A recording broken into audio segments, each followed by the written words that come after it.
Hello everyone, my name is Jacob Matthew. I will be talking about telemedicine. I'm currently serving as a flight surgeon in the Aviation Support Battalion in the Combat Aviation Brigade of the 4th Infantry. I just recently finished my training in internal medicine at AAA Medical Center. So I'm going to go over quickly an outline. I'll go over any conflicts of interest. I'll do a quick objectives. Do an overview of telemedicine and go back into its history of where it first began. Then I'll talk about some of the challenges integrating telemedicine into a hospital and even some of the challenges of telemedicine if it's already been integrated. And this will be mainly in the but also talk about the civilian setting as well. And then, as you can see, I'll then talk about some current applications of how telemedicine is used currently in the civilian and military settings, and then some of the future endeavors in the telemedicine field. I have no conflicts of interest. I hope maybe one of these days I will, though. So let's go over some of the objectives. First, we're going to define exactly what telemedicine is. Then we'll address the challenge, the health technologies towards the telemedicine implementation. And then we'll summarize the pros and cons of telemedicine use, as well as understand the current technology available in the military sector, so then we can better understand the future of telemedicine. So first, let's talk about what telemedicine is. It's the exchange of medical information via electronic communications. Seems simple enough.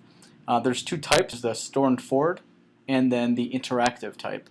Store and forward is what previous telemedicine kind of began as, and that was simply transmitting images by the computer. It's commonly still done in the dermatology world, and was displayed in a teledermatology project funded through the National Library of Medicine to help patients in rural areas of Oregon get cared by dermatologists in urban areas. And you can go to the Google Play Store and even the Apple Store, and you'll find many dermatology apps that allow you to send images of a skin lesion that you might notice to a dermatologist securely. You pay a one-time fee, and then they'll tell you exactly what the diagnosis likely is. And then in some instances, depending on the capabilities, they can even send an electronic prescription if you need a medication for treatment. The second form, other than the stored forward, is the interactive, and that implies more of a face-to-face interaction with the patient using video teleconference equipment. This is kind of what we're seeing as more of the future, or even some of the current applications of more advanced telemedicine projects.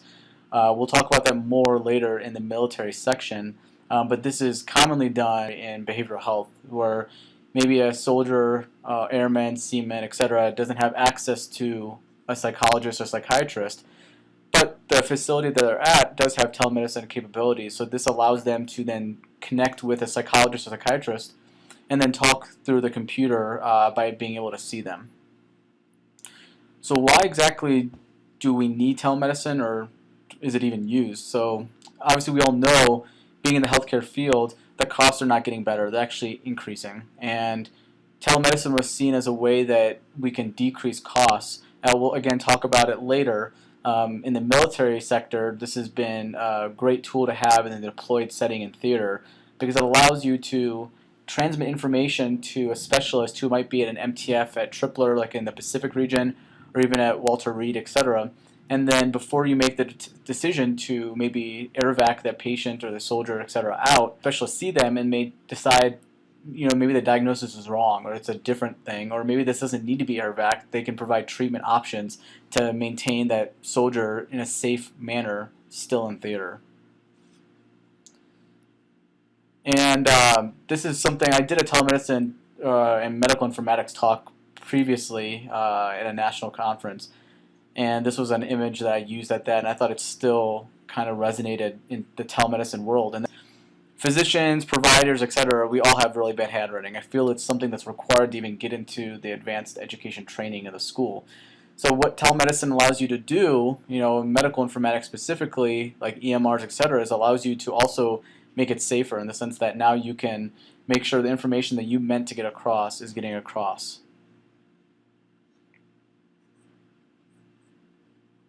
And then I want to talk about the Telemedicine Information Exchange in 1997.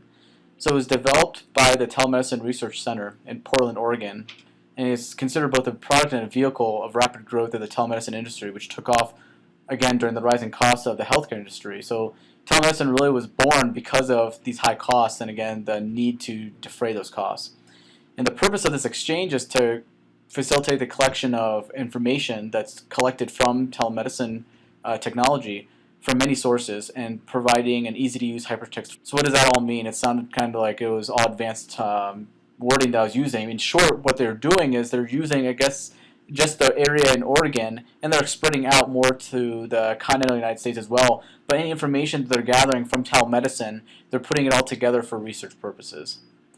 And according to the telemedicine report to the Congress, which they did in 1997, the same year, they feel that telemedicine can provide healthcare where little has been available before. So in emergency cases, this access can mean the difference between life and death.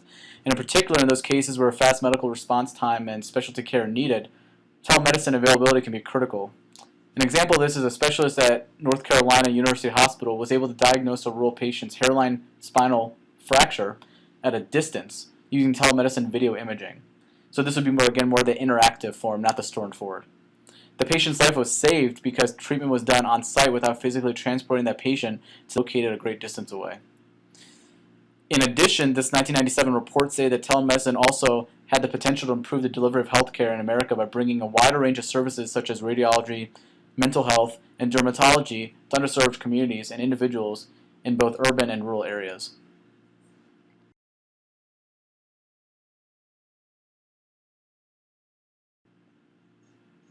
So let's talk about the history of telemedicine.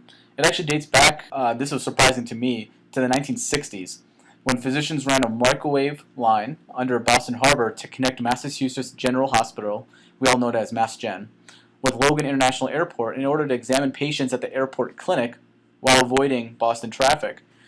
I was surprised that telemedicine really had its roots this far back. I expected it maybe in the 1990s at the earliest.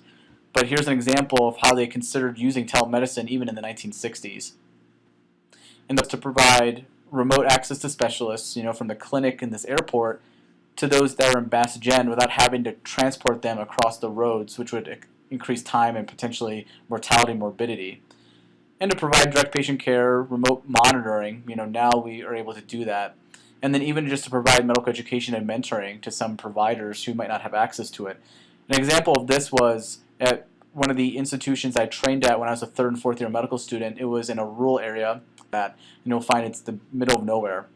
And what we were able to do is we connected with providers and physicians in Columbus, Ohio, which is a major city, it's the capital.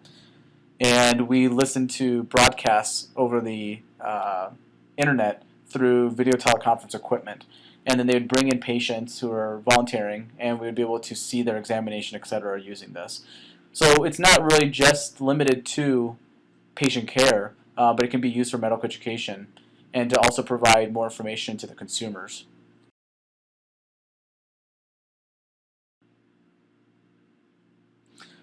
So now we're going to talk about the current applications. I wanted to talk about both civilian and military. Even though this is a military course, I still thought it would be interesting to talk about some of the civilian applications, because these might be what we see in the military sector.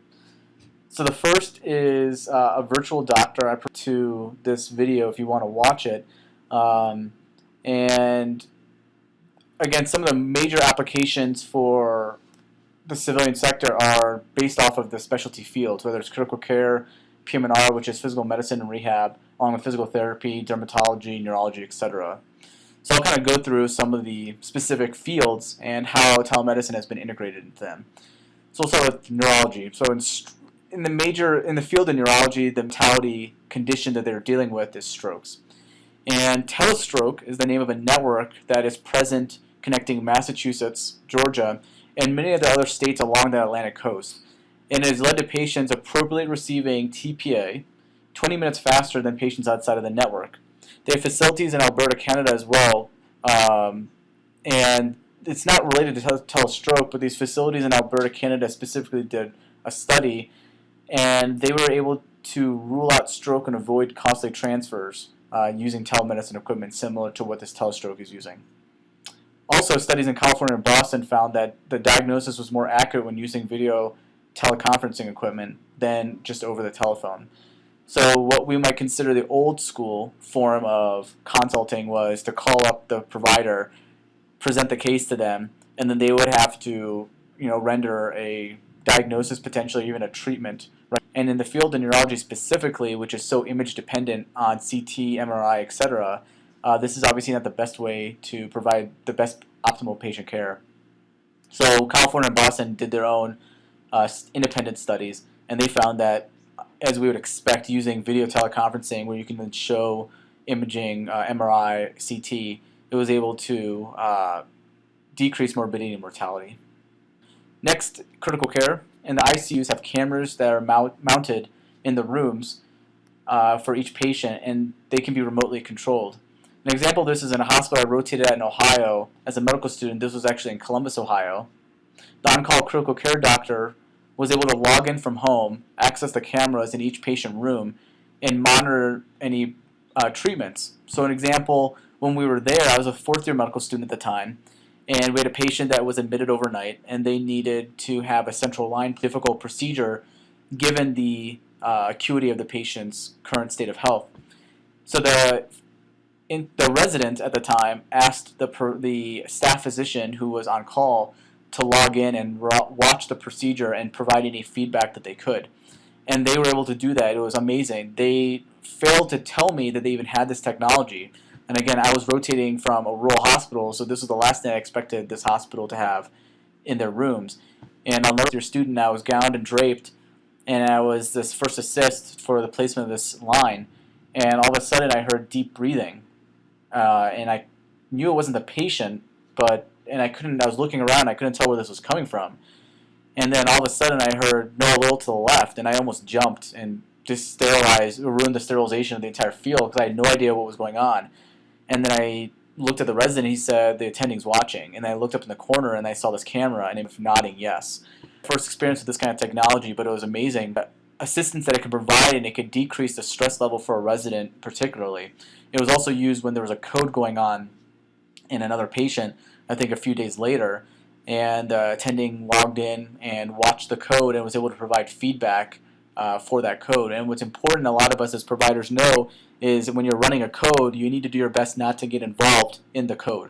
You need to stand back and watch from a periphery so you can really know the next best step and to make sure everything's being handled. And sometimes it's hard for us to do that. We want to get in and help, but then we lose we lose that overall sense. So this also allowed the staff physician to make sure there's really no way he can get involved, physically, because he's not there. So he was able to provide more of an overview of the code situation and provide any feedback. Another field, PM&R, which is closely related and works with some services in the civilian sector are able to provide remote cognitive assessments. They can lead group therapy sessions. They can remotely monitor pedometers on patients to assess their exercise regimen from home. So patients that have severe injuries and it's very difficult for them to maybe come every day of the week, or if they have 3 times a week physical therapy scheduled, but if they have home services available, then one of the assistants can come to the house, exercise the patient, provide the treatment, and then remotely the physical therapist or the PM&R physician can then look over this data, either delayed, maybe later in the day. They can review all the patients for that day, or they can do it in real time. I already talked about dermatology and how it's been integrated. One of the apps that I was kind of referring to is something called Direct Dermatology. It was developed by a Stanford University physician. It allows you to take a picture of your skin condition. You can type in your relevant medical history, and within 2 days, a diagnosis with prescriptions are provided to the patient. So now we're going to shift over to the military sector, and this is quite a large portion of my presentation, given that we are being trained in a military facility. So I'm going to talk about, since I'm a military physician in the U.S. Army, I had bias and I am talking more about the Army applications, but all branches have their own. Army medicine itself provides clinical services across 18 different time zones and in over 30 countries and territories across all 5 regional medical commands and in the operational environment. To give you some statistics from the garrison perspective, in 2014 fiscal year, Army telebehavioral health was able to provide more than 31,000 real-time patient encounters and asynchronous consultations in the garrison. So the telebehavioral health, also known as TBH, accounts for 88% of the telemedicine encounters in Garrison. And in 2014, over 2 million secure messages were sent, over 234,000 of which were patients and 9,000 were between clinic physicians and staff. From an operational perspective, I think this is one of the most interesting applications of telemedicine in the military arena. In 2014, Army telehealth was provided more than 2,000 patient encounters and asynchronous teleconsultations in the operational environment. Telebehavioral health accounted for 58% of those telehealth consultations in both volume and in operational environments. So there's a specific facility within the U.S. Army, and it's called the Telemedicine and Advanced Technology Research Center, or TATRIC. And the Army has a specific research center titled this, and it's located in Fort Detrick, Maryland.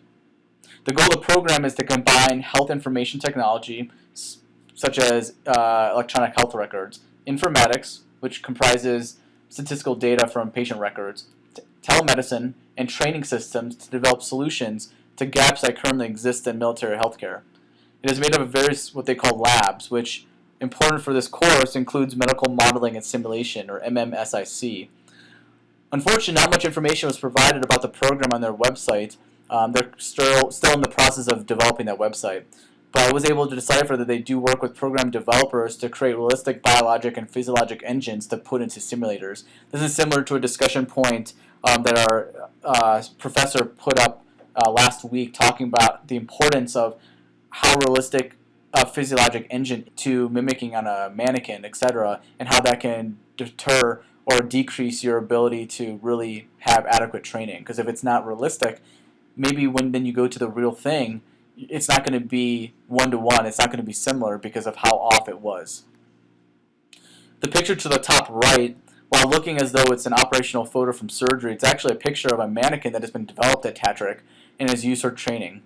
Interestingly, we also have an operational telemedicine lab focusing on providing care to those soldiers deployed. MCare is a mobile health communications tool developed by the military and TATRIC by modifying off-the-shelf software to create a HIPAA-compliant method of patient communication. The expected date, however, for the release of this has not been provided on their website.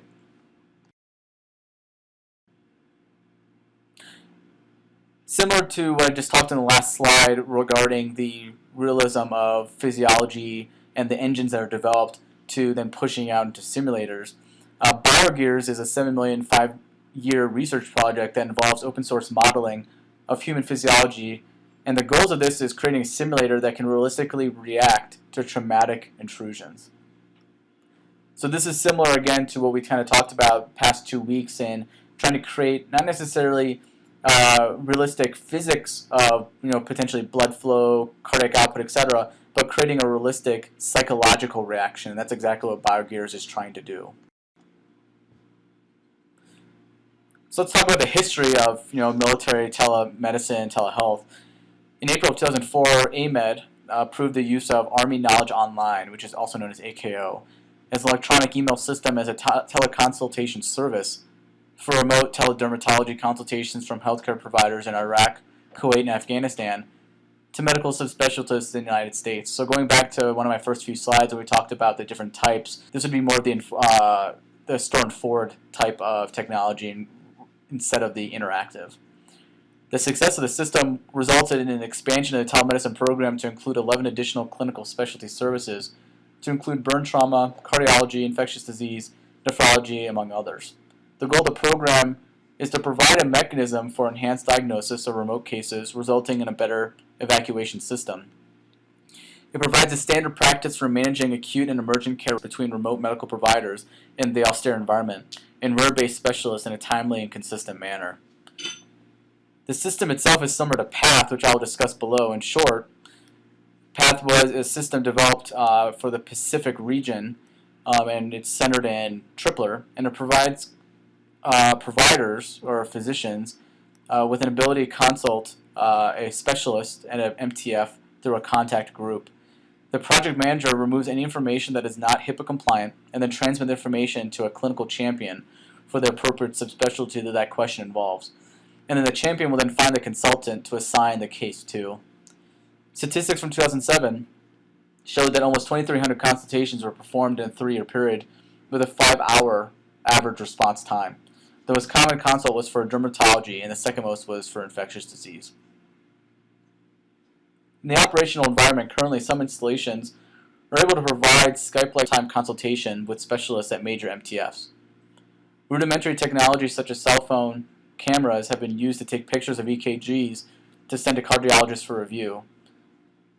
Interestingly, a similar system was used during our residency, during real-time cardiac admission or nighttime cardiac admissions from our internal medicine department. So if we had a patient that came into the ER, or even if they were already admitted to the floor, and they had a change in their EKG or in their rhythm strip, and we weren't exactly sure what was going on, and this usually involved whether or not we were really dealing with a true STEMI or unSTEMI, we could then send the rhythms. We could take a picture of the EKG, make sure there's no patient information on that picture, send a text message or a multimedia message to the cardiologist overnight, and then they could take their phone out, look at the EKG, and either text or call back us with what they recommended we do.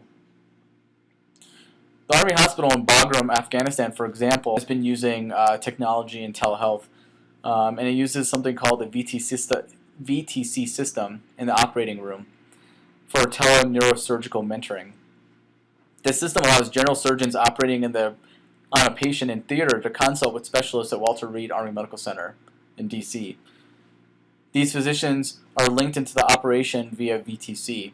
So in short, we have physicians who in their austere environment, who are not trained as neurosurgeons but make some kind of treatment, they can connect to a neurosurgeon or a surgical subspecialist at the MTF at Walter Reed, and using the telemedicine technology and the video teleconferencing, they can see exactly what's going on in the surgery and provide recommendations. These systems are used widely to enhance care and coordination, as you would imagine, and the interactive VTC system connects forward medical units with TBI and polytrauma specialists in the continental United States, employing what it calls the 4G telemedicine, in which combat medics can use commercial handheld technology to send information over a secured 4G network from the point of injury, also known as the POI, on the battlefield back to the doctor for real-time communication and decision-making. They didn't specify in my research whether the doctor was located at the battalion aid station or would they be at a Role 4 or Role 3 location. But in short, however, or in summary, it does provide combat medics who have limited training the ability to quickly consult a specialist at a higher level of care to decide exactly what they should do to optimize their chance for a good outcome.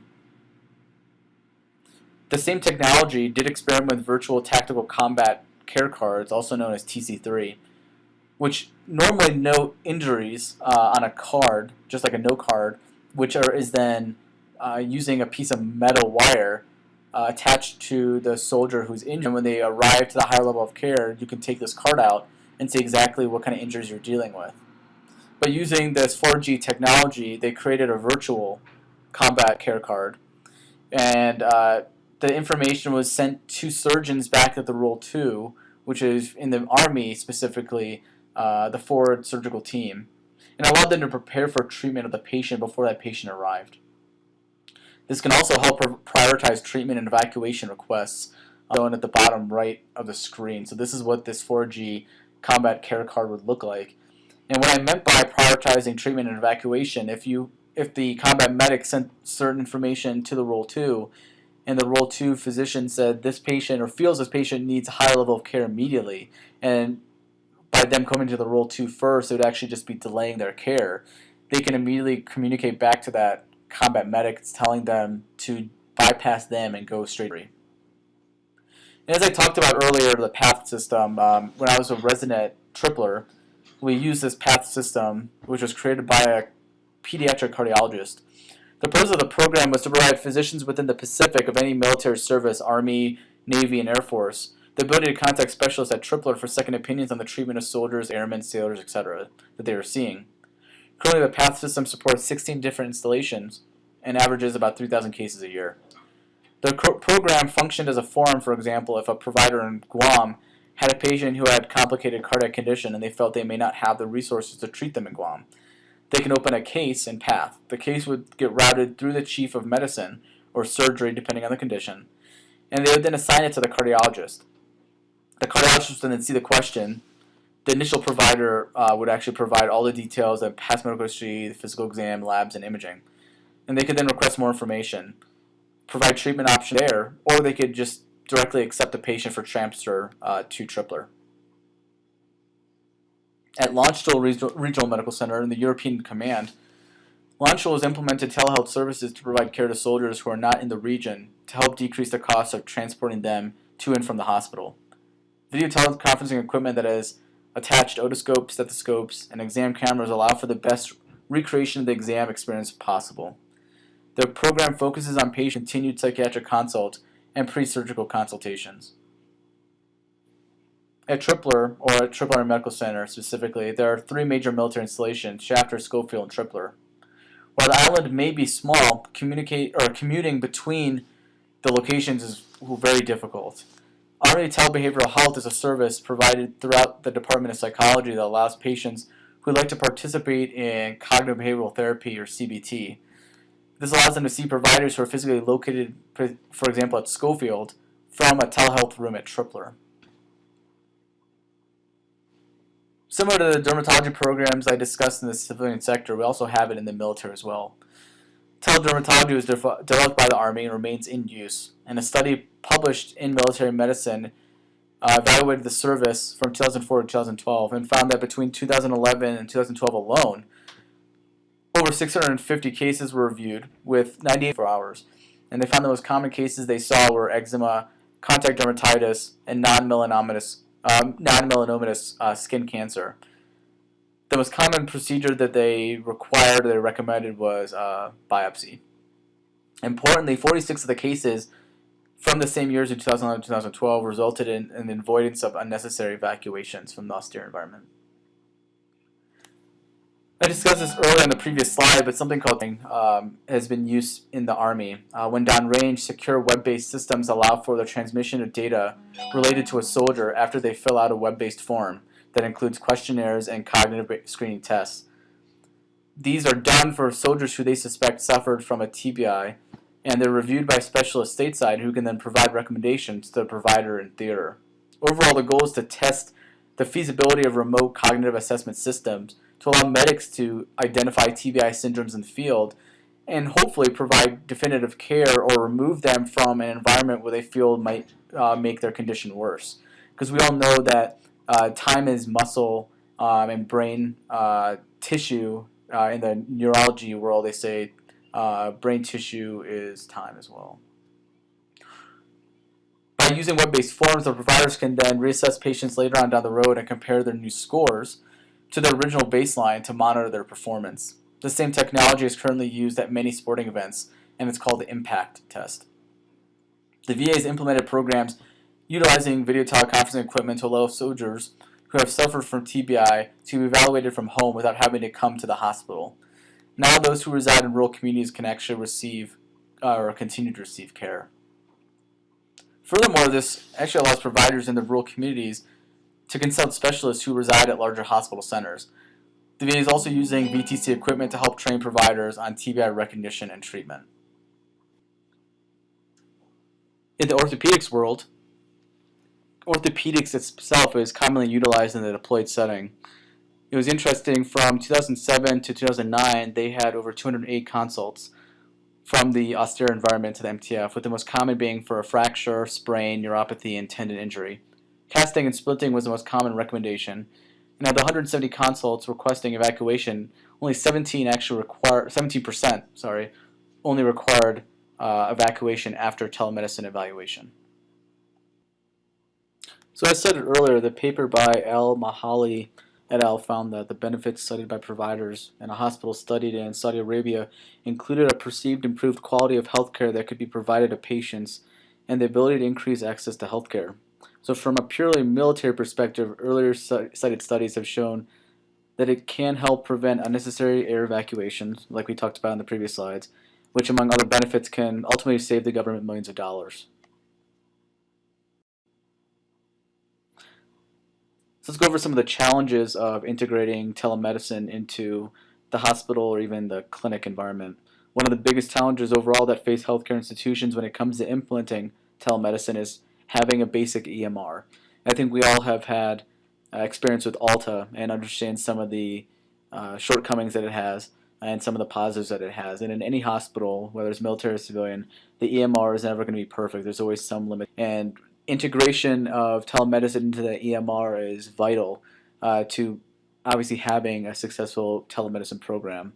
From a strictly military perspective, the new change to the EMR, which will likely take place over the next decade, will continue these challenges as we find out what capabilities this new EMR system has. Luckily, the current platforms that are used are not integrated or relied on Alta. So what I mean by that is, we have, even if we bring in this new electronic medical record system, services that we already are using are standalone products that do not require integration, but likely, given the need for increased security, they will probably be integrated in the future when this system is fully deployed. While, however, the standalone products could theoretically continue, again, it's likely that the military will adopt a technology that is inherent to this new EMR. The hope is that the new EMR will also bring the military healthcare network into compliance with the new regulations, because surprisingly, it is not in compliance with the new Medicare regulations. Along with having an EMR, EHR comes with the associated costs of setting up such a system. Not only do you need an EHR in most cases, but you need to have the special equipment that can provide the service you need. If you simply are doing a store and forward approach, it might be a lot cheaper than a more dynamic approach that requires video equipment or a robust internet network on both ends, and trained faculty who know. Convincing your administration, whether you're in the military or civilian sector, about the advantage of investing so much money into a system can be a daunting task. And while most would guess that the greatest barrier would be cost, a study by Al-Mahali et al. Found that the greatest was actually the knowledge gap to using such equipment. This is in regards to both the patient and the doctor, and telemedicine in many instances can only be successful if the patient understands how to use the equipment.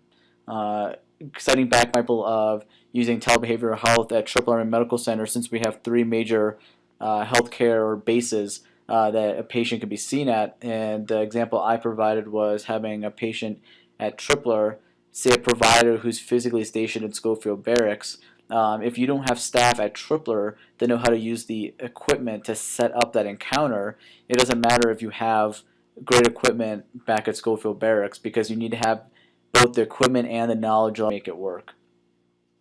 With the current baby boomer population kind of going more to the civilian sector away from the military perspective, many in this population are resistant to even having cell phones, let alone computers with internet access that can provide such robust services as telemedicine. And the same goes for the providers as well. They must have an understanding on how to set up and use the equipment or access to staff who can do this. Many providers are hesitant to implement any technology into their practice, continue to try and use the paper charts or the old school method, if you want to call it that.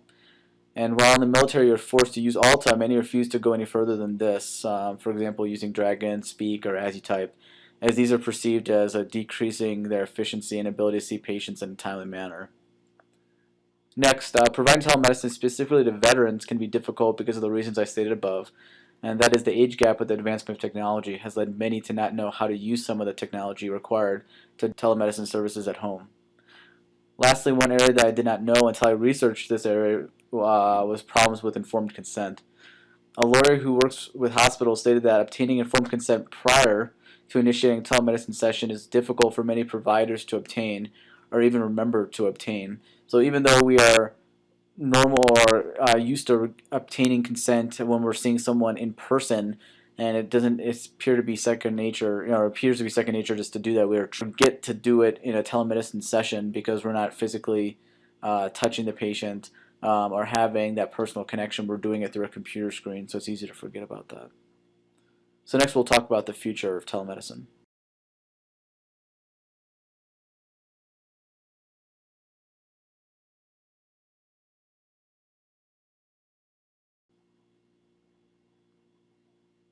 So the future of Army telehealth and telemedicine within the military.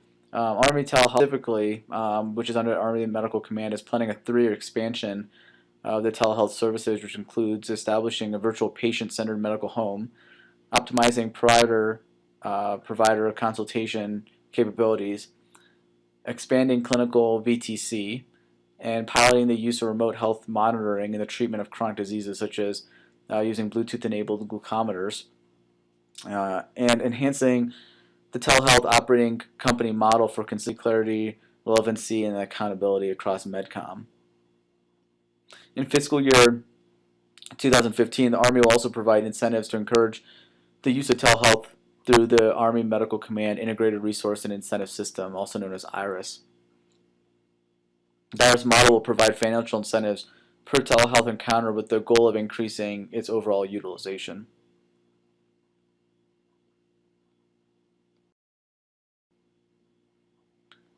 And here are some of the references that I used for the creation of this PowerPoint. Thank you very much for listening. Have a great day.